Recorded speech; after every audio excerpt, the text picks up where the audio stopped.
네, 열왕기상 8장 1절에서 11절 말씀입니다.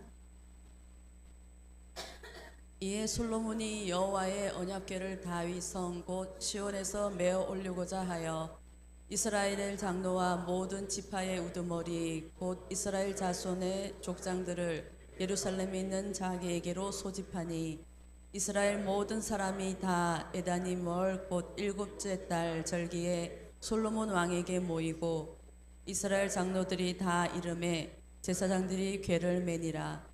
여호와의 궤와 회막과 성막 안의 모든 거룩한 기구들을 메고 올라가되 제사장과 레위 사람이 그것들을 메고 올라가매 솔로몬 왕과 그 앞에 모인 이스라엘 회중이 그와 함께 그 궤 앞에 있어 양과 소로 제사를 지냈으니 그 수가 많아 기록할 수도 없고 셀 수도 없었더라. 제사장들이 여호와의 언약궤를 그 처소로 메어 들었으니 곧 성전의 내소인 지성소 그룹들의 날개 아래라. 그룹들이 그 궤 처소 위에서 날개를 펴서 궤와 그 채를 덮었는데 채가 길므로 채 끝이 내소 앞 성소에서 보이나 밖에서는 보이지 아니하며 그 채는 오늘까지 그곳에 있으며 그 궤 안에는 두 돌판 외에 아무것도 없으니 이것은 이스라엘 자손이 애굽 땅에서 나온 후 여호와께서 저희와 언약을 맺으실 때에 모세가 호렙에서 그 안에 넣은 것이더라. 제사장이 성소에서 나올 때에 구름이 여호와의 성전에 가득하매 제사장이 그 구름으로 말미암아 능히 서서 섬기지 못하였으니 이는 여호와의 영광이 여호와의 성전에 가득함이었더라. 아멘. 할렐루야. 예, 성전이 준공됐잖아요. 이 성전이 준공됐다고 하는 것은 이스라엘 역사에 있어서 너무나도 중요한 그런 사건입니다. 하나님은 인간을 하나님 예배하는 존재로 그렇게 만드셨잖아요. 그런데 그 예배하는 인간으로 지어진 그 인간들이 이 땅 가운데서 온전하게 하나님 앞에 예배할 수 있는 그런 장소가 이제 마련된 거죠.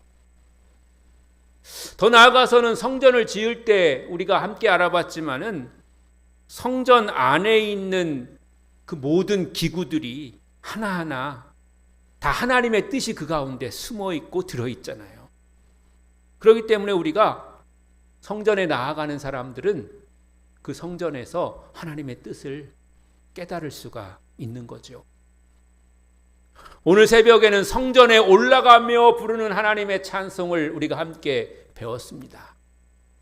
성전에 올라가면서 찬양하고 성전 안에서 찬양하고 또 성전을 내려가면서 찬양하고 이렇게 우리가 찬양하게 되는 거죠. 하나님 우리를 예배하는 사람으로 지으시고 그 예배 가운데 가장 중요한 요소 중에 하나는 바로 찬양하는 것입니다. 여러분, 여러분의 삶 속에서 찬양이 떠나지 않기를 예배하는 성도 되시기를 주님의 이름으로 간절히 축원합니다. 왜 또 하나님 앞에서 성전이 중요한가 하면은 성전은 하나님을 만나는 장소이기 때문에 그렇습니다. 거기서 내가 너와 만나고 이렇게 하나님 말씀하십니다. 하나님은 성전 안에 거하시면서 그의 택한 백성들을 만나 주십니다. 물론 하나님이 성전에만 계셨던 것은 아닙니다. 무소부재라는 말처럼 어디에나 계셨고 계시지 않은 곳이 없었습니다. 그런데 하나님이 특별히 성전에서 내가 너와 만나주겠다고 그렇게 약속해 주신 줄로 믿습니다. 그러니까 때로는 우리가 여러 가지 환경과 여러 가지 우리의 그런 연약함 때문에 방황할 수도 있고 또 혼란을 겪을 수도 있는데 그때 주님이 우리를 만나주시겠다고 약속하신 하나님의 성전, 요즘으로 말하면 주님의 몸된 교회에 나오면 주님을 만날 수 있게 될 줄로 믿습니다. 주님을 보게 되고 듣게 되고 만나게 되는 것이죠. 그 주님의 몸된 교회, 오늘날의 교회로 이제 성전이 이어지게 되는데, 교회는 주님의 몸이고 예수 그리스도의 몸입니다. 그러면 우리가 성전에 나오는 것, 교회에 나오는 것만으로도 주님을 볼 수 있고 만날 수가 있는 것입니다. 왜냐하면 이 자체가 바로 예수님이기 때문에 그런 것이죠. 우리가 언제 어디서나 예수님을 만날 수도 있고 느낄 수도 있지만은, 내가 중심을 한번 다시 잡고 새롭게 한번 변화되어야 되겠다, 그렇게 우리가 결단할 때 그 출발점이 바로 교회가 되어야 된다는 겁니다. 또한 교회는 그리스도를 믿는 믿음의 사람들이 함께 연합해서 그리스도의 몸을 세워나가는 그런 믿음의 공동체이기 때문에 교회가 중요한 겁니다. 함께 모여서 그리스도의 몸을 세우고, 또 우리 스스로도 주님의 몸된 성도로 세워져 나가게 되는 줄로 믿습니다. 그래서 성경은 하늘에 성전의 원형이 있다고 말씀하고 계시고요. 그 하늘의 성전의 모형대로 이 땅에 성전을 지었고, 그 성전이 마지막 때 마지막 날에 회복될 거라고 그렇게 말씀하고 계시는 거예요. 근데 성전이 회복된다고 하는 것이 옛날 구약 시대에 그런 지어졌던 그 성전 그대로 회복된다, 이런 의미라기보다는 하나님의 계획과 뜻이 주의 섭리를 따라서 이루어지게 될 것이라고 하는 그런 약속의 말씀인 줄로 믿습니다. 그러니까 우리가 주님의 몸된 성전이라면, 우리가 주님께서 지으신 모습, 그리고 주님께서 섭리하시는 그대로, 또 주님의 뜻대로 우리가 주님의 몸으로 세워지게 될 줄로 믿습니다. 우리 교회가, 믿음의 공동체인 우리 교회가 주님께서 우리를 인도하시고 섭리하시는 대로, 또 우리에게 주신 하나님의 사명대로 우리가 잘 세워져 나가서 하나님의 뜻대로 세워지고 하나님 앞에 드려지게 될 줄로 믿습니다. 그렇게 우리가 하나님 앞에 나아가게 되는 것입니다. 그래서 구약에서 성전을 지은 일꾼들이 하나님의 말씀과 뜻을 따라서 온전히 헌신해서 성전을 준공해서 드린 것처럼, 우리는 각자에게 주신 사명과 또 우리 교회에게 주신 사명을 잘 감당해서 이 땅에 하나님의 나라가 이루어지도록 그렇게 충성하는 성도가 되어야 할 줄로 믿습니다. 근데 그런 것을 우리가 깨닫기 위해서 구약의 성전에 대해서 함께 배우는 건데요. 성전의 준공은 언약궤가 성전에 들어가는 것으로 완성됐습니다. 집을 지을 때 마지막에 하는 것은 무엇일까요? 여러 가지가 있을 수 있겠지만은, 옛날 같으면 집을 지으면서 가장 중요하게 생각하는 게 대들보 올리는 거잖아요. 그래가지고 대들보 올리는 날은 잔치를 벌이잖아요. 대들보에다가 그 날짜도 쓰고, 대들보에다 쓰는 게 보통 그 날짜예요.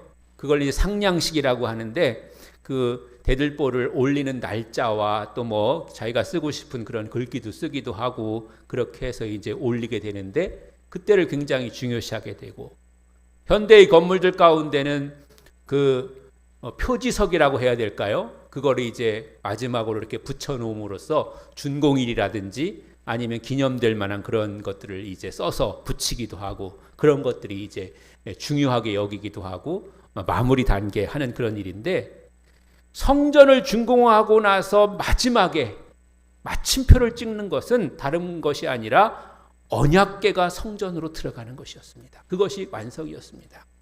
왜 그럴까요? 언약궤는 하나님이 계시다고 하는, 즉 하나님이 거기서 우리를 만나 주시겠다고 하는 그런 약속의 상징이고, 하나님이 그곳에 계시다고 하는 그런 상징물이기 때문에, 다시 말하면 하나님이 안 계시면 성전이 아닌 것처럼 언약궤가 없으면 그것은 성전이 될 수가 없는 거죠. 그렇기 때문에 성전이 마지막에 들어오는 것이 성전의 완성인 것입니다. 2절과 3절 말씀을 보니까 제사장들이 궤와 모든 기구들을 메고 성전에 올라가고 거기서 제사를 지냅니다. 그때가 이스라엘 달력으로는 에다님 월 그렇게 부르는 달인데요. 그 달력 중에 7번째 달입니다. 근데 그 7번째 달인 에다님 월이 현대의 양력으로는 몇 월 달이냐면 9월과 10월 사이에 있는 달입니다. 근데 그 당시의 사람들은요, 그때 에다님 월을 새해로 생각했어요. 새해. 우리로 말하면 1월 1일로 생각했단 말이죠. 그래가지고 그쯤에 절기들이 이제 몰려 있는데요. 7월 1일은 나팔절이고요. 7월 10일은 대속죄일이고요. 7월 15일은 초막절입니다. 나팔절은 나팔을 불었다고 해서 나팔절이거든요. 구약에서 나팔을 부는 건 언제 부냐면 제사를 드리고 나서, 속죄의 제사를 드리고 나서 제사장들이 네 죄가 사함받았다라는 것을 나타낼 때 나팔을 길게 불어가지고 그걸 나타내 주었어요. 또 한 가지는 새해 첫날, 새해가 밝았다 이런 뜻으로 나팔을 불어줬습니다. 그래서 새해 첫날을 나팔절이라고 부른 거예요. 우리가 설날이라고 부르는 것처럼, 우리가 설날이라고 부르는 거는 봄이 됐다는 그런 뜻인가요? 뭐 그런 뜻이 있다고 제가 알고 있는데, 아무튼 간에 이제 그런 뜻을 가지고 있는데, 이 이스라엘의 새해 첫날은 나팔을 부르기 때문에 나팔절이라고 그렇게 부르는 거죠. 그래가지고 이제 그 1일부터 15일까지 그런 절기들을 이제 지키게 되는데, 뭐 초막절은 다른 게 아니라 추수를 시작하는 그런 절기인 거고요. 대속죄일은 뭐냐면 이제 매일 각자의 그런 죄를 가지고 와서 하나님 앞에 속죄의 제사를 드리고 죄를 속함을 받지만은 7월 10일 날은 이스라엘 전체의 죄를 대속하는 날이에요. 그러니까 한 번에 그걸 모든 걸 다 한다는 게 아니라 상징적으로 이스라엘 모든 사람들이 또 민족적으로 지은 그런 죄를 속죄, 대속하는 그런 날이 바로 대속죄일 7월 10일이에요. 이제 그런 절기들이 이어져 있는데, 솔로몬이 성전을 짓고 나서 그 시기에 맞춰가지고 성전 봉헌식을 한 것이죠. 솔로몬은 성전 봉헌식을 아주 거대하게 거창하게 했습니다. 날짜로는 7일 7일 이렇게 해가지고 14일 동안을 성전 봉헌식을 했어요. 그때 번제단이 번제물을 감당할 수 없을 정도로 그렇게 많은 번제물을 가지고 하나님 앞에 제사를 드렸다는 거예요. 열왕기상 8장 우리가 읽은 장인데요. 62절부터 66절까지 우리가 함께 보시면요. 시작. 이에 왕과 및 왕과 함께한 이스라엘이 다 여호와 앞에 희생제물을 드리니라. 솔로몬이 화목제의 희생제물을 드렸더니 곧 여호와께 드린 소가 2만 2천 마리요 양이 12만 마리라. 이와 같이 왕과 모든 이스라엘 자손이 여호와의 성전에 봉헌식을 행하였는데, 그날에 왕이 여호와의 성전 앞들 가운데를 거룩히 구별하고 거기서 번제와 소제와 감사제물의 기름을 드렸으니, 이는 여호와의 앞 놋제단이 작음으로 번제물과 소제물과 화목제의 기름을 다 용납할 수 없음이라. 그때 솔로몬이 7일과 7일 도합 14일간을 우리 하나님 여호와 앞에서 절기로 지켰는데, 하맛 어귀에서부터 애굽 강까지의 온 이스라엘의 큰 회중이 모여 그와 함께 하였더니, 8째 날에 솔로몬이 백성을 돌려보내매 백성이 왕을 위하여 축복하고 자기 장막으로 돌아가는데, 여호와께서 그의 종 다윗과 그의 백성 이스라엘에게 베푸신 모든 은혜로 말미암아 기뻐하며 마음에 즐거워하였더라. 아멘. 너무나 많은 그런 재물이 있어가지고 감당하지 못할 정도였고, 그렇게 7일과 7일 14일을 지켰고, 거기에 참여하는 사람들이 너무 많아가지고 막 줄을 설 정도였다고 하는 것이죠.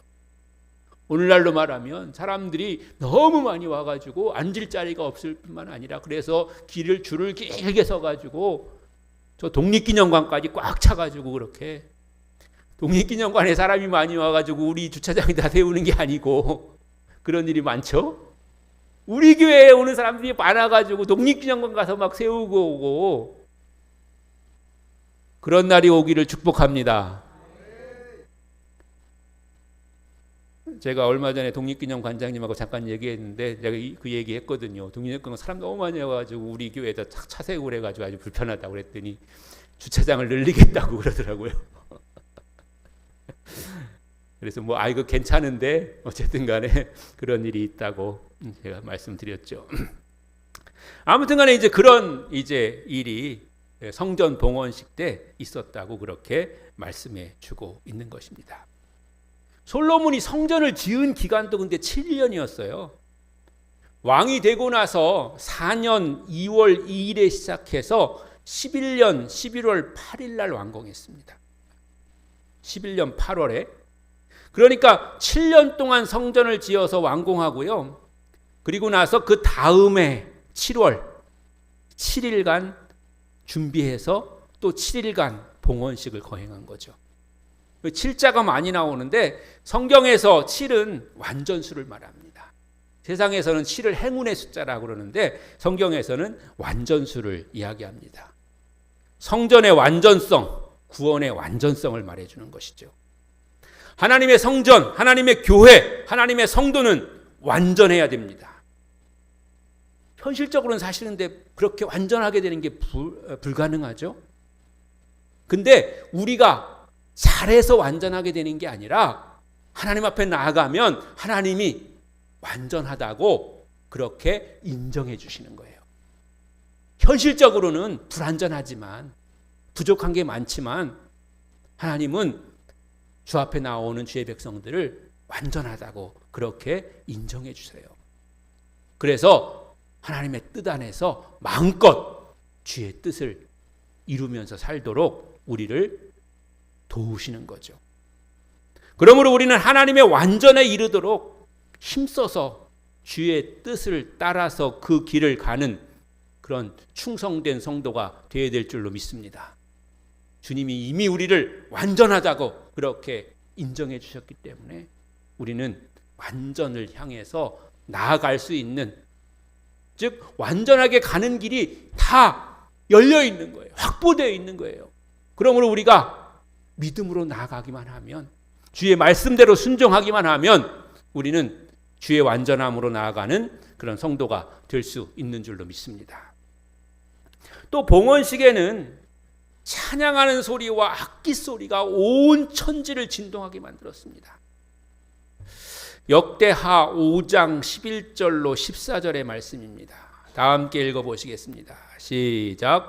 이때에는 제사장들이 그 반열대로 하지 아니하고 스스로 정결하게 하고 성소에 있다가 나오매 노래하는 레위 사람 아삽과 헤만과 여두둔과 그의 아들들과 형제들이 다 세마포를 입고 제단 동쪽에 서서 제금과 비파와 수금을 잡고 또 나팔 부는 제사장 120명이 함께 서 있다가 나팔 부는 자와 노래하는 자들이 일제히 소리를 내어 여호와를 찬송하며 감사하는데 나팔 불고 제금 치고 모든 악기를 울리며 소리를 높여 여호와를 찬송하여 이르되 선하시도다 그의 자비하심이 영원히 있도다 하매 그때 여호와의 전에 구름이 가득한지라 제사장들이 그 구름으로 말미암아 능히 서서 섬기지 못하였으니 이는 여호와의 영광이 하나님의 전에 가득함이었더라. 아멘. 이때 당시에 솔로몬과 친했던 찬양대의 지도자들이 있었는데 그 사람들의 이름이 바로 아삽과 헤만과 여두둔이에요. 이 사람들이 찬양을 만들어 가지고 하나님을 찬양한 거예요. 물론 이 세 사람 말고도 많이 있죠. 지난번에 제가 몇백 명 있다고, 왜냐하면 찬양대가 워낙 많으니까 말씀드렸는데 그 중에서 뛰어난 음악가가 바로 아삽과 헤만과 여두둔이에요. 시편에 보면 그래서 이 사람들이 지은 시다 이런 그런 표현들이 나와 있잖아요. 그리고 때로는 여두둔 장단이다 이렇게 표현된 것도 있는데 그건 뭐냐면 여두둔이라고 하는 사람이 작곡을 할 때 주로 썼던 그런 음악적 장단 그런 게 있어가지고 그 노래를 부를 때는 그 장단으로 불러야 된다. 이런 뜻으로 여두둔 장단 뭐 이런 게 나오는 거예요. 그래서 그때 유명한 그런 음악가들이 바로 이런 사람들이었고, 또 한 가지는 뭐냐면 아까 성전에서 나팔 부는 그런 제사장들이 있었다고 그랬잖아요. 그 나팔 부는 제사장들은 자신의 그런 근무 시간에 맞춰가지고 나와가지고 그 일을 감당해야 됐는데, 이 성전 봉헌식이 있을 때는 그런 것과 상관없이 모든 나팔 부는 제사장들이 다 나와가지고 함께 찬양하는 일에 동참했다는 거예요. 그러니까 모든 음악하는 찬양하는 사람들이 다 나와가지고 했다고 하는 거죠. 마지막 주에 우리가 부흥회 하는데, 부흥회 때는 뭐 호산나 성가대, 실로암 찬양대, 뭐 산마 찬양대, 뭐죠 또 나무샘, 나무네 찬양대, 이런 거 구분하지 말고 다 나와가지고 찬양해야 된다는 거죠. 왜냐하면 하나님께 영광 돌리는, 또 하나님의 말씀이 풍성하게 선포되는 그런 잔치자리이기 때문에 그런 것이죠. 그렇게 해서 함께 찬양했다고 하는 것입니다. 찬양단은 세마포 가운을 입었습니다. 세마포는 의의 옷입니다. 주님이 이 땅에 재림하실 때에 성도들이 주님을 영접하기 위해서 입는 그런 옷입니다. 그리고 여러분 중에 혹시 내가 예수님 오실 때 입어야지, 그리고 세마포 그런 옷을 준비하고 계신 분들 계실지 모르겠습니다만, 실제 그런 옷을 입으라는 게 아니라 의의 옷을 입으라는 거예요. 우리가 하나님 말씀 안에서 의로운 자가 되면 하나님 다시 오실 때 우리의 그런 의로움을 보고 하나님께서 우리를 주님의 잔치자리에 불러주시고 참여하게 해 주시는 줄로 믿습니다. 120명의 나팔 부는 제사장들이 찬양을 같이 했고, 또 모든 그런 찬양대원들이 함께 노래를 했습니다. 그러니까 크고 우렁찬 그런 찬양이 울려 퍼지게 됐겠죠. 그러나 시끄러운 것이 아니고 조화가 되고 아름다운 소리로 찬양을 하게 되었다고 하는 것입니다. 하나님의 성전에서는 아름다운 소리, 조화된 소리, 그리고 하나님을 기쁘시게 하는 그런 찬양이 울려 퍼져야 될 줄로 믿습니다. 시끄러운 소리는 성전 밖에서 조종되어야 합니다. 성전 건축하는 그런 얘기하면서 제가 말씀드렸을 텐데요. 다 아마 기억하실 거예요.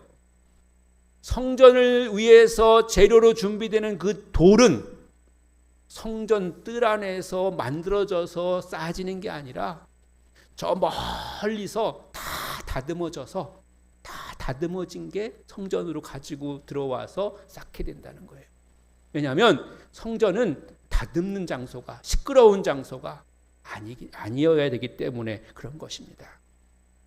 때로 우리에게 좀 불편한 것이 있거나 힘든 것이 있거나 또는 갈등이 생기면 하나님을 예배하는 자리, 하나님이 계시는 이 자리에서 우리가 그걸 서로 손들고 이야기해서 갈등을 만들고 다투는 것이 아니라 밖에서 조용히 우리가 함께 대화를 통해서, 아니면 어떤 방법을 통해서 잘 우리가 조화롭게 다듬어 가지고 주님 앞에 나올 때는 한 목소리로 주님을 찬양하는 소리, 주님께 영광 돌리는 소리, 주님을 기쁘시게 하는 그런 소리가 이 안에서 울려 퍼져야 될 줄로 믿습니다.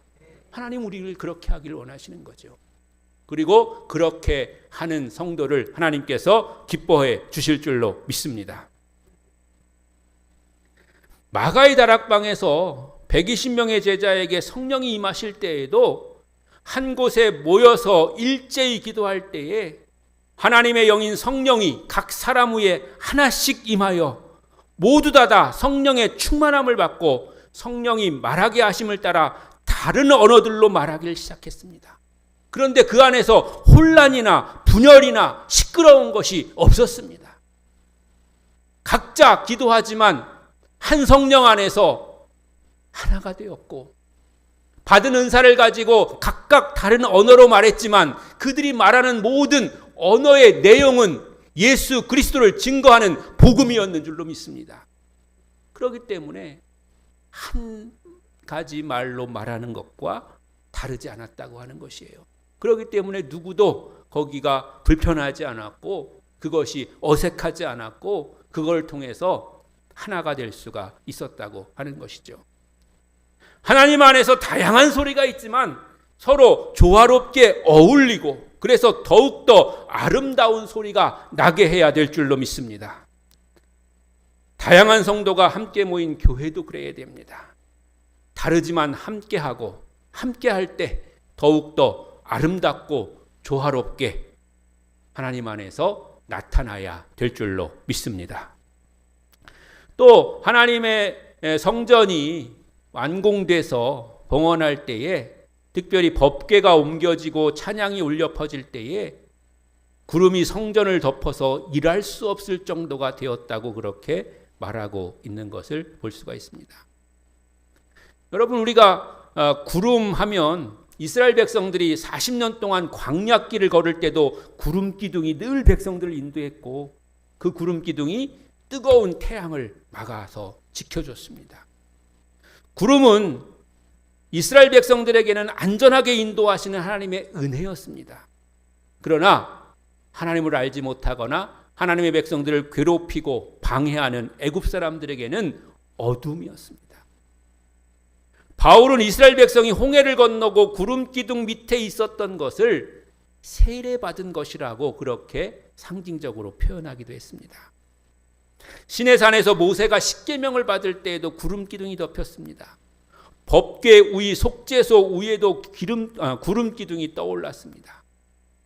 신약 성경에서도 구름이 등장합니다. 변화산에서 구름이 사방을 덮었습니다. 그리고 하늘에서 하나님의 음성이 들렸습니다.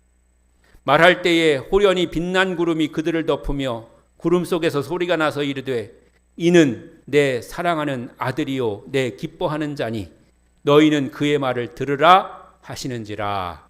아멘. 하나님 우리 가운데 임재하소서. 너는 내 사랑하는 아들이라, 내 딸이라, 내 자녀라 증언하고 우리를 기뻐해 주시는 줄로 믿습니다. 예수님이 승천하실 때도 마지막 모습이 구름에 가려져서 잘 보이지 않았다고 성경은 증거하고 있습니다. 이같이 하나님의 영광이 나타날 때에는 언제나 구름이 떠올랐습니다. 성전 봉헌식 때에는 일하기 힘들 정도로 구름이 가득했습니다. 이 얘기하니까 우리 비전센터 봉헌식 할 때 눈이 또 얼마나 많이 왔습니까? 그래가지고 아주 경치가 아주 얼마나 좋았습니까? 아름다운 경치 가운데서 우리가 성전을 봉헌했잖아요. 하나님이 우리를 기뻐하시고 하나님이 우리를 사랑하시는 줄로 믿습니다. 이거는 그냥 제 의견이고 성경 말씀은 아니지만요. 우리가 모든 걸 다 그렇게 좋게 생각하고 기쁘게 생각하고 함께 우리가 기쁨으로 하나님을 섬겨 나가면 하나님께서 또 우리의 소원과 기도를 들으시고 그 가운데 응답해 주실 줄로 믿습니다. 이와 같이 성전을 봉헌할 때 제사와 찬양이 어우러졌고요. 하나님께서 구름으로 임재하셔가지고 성전 봉헌을 기쁘게 받으셨습니다. 하나님 우리에게 주신 사명 하나하나를 완성해 드릴 때 기뻐하실 뿐만 아니라 그 가운데 역사하셔서 그것을 받으시는 줄로 믿습니다. 구원받은 성도는 하나님 앞에서 몸 자체가, 삶 자체가 거룩한 제물이 되고 찬양이 되고 성전이 되는 줄로 믿습니다. 그것을 온전히 하나님 앞에 드리면 하나님은 기뻐 받으시고 그와 함께 하십니다. 하나님 앞에 온전히 드려질 뿐만 아니라 주와 동행하는 성도 되시기를 주님의 이름으로 간절히 축원합니다.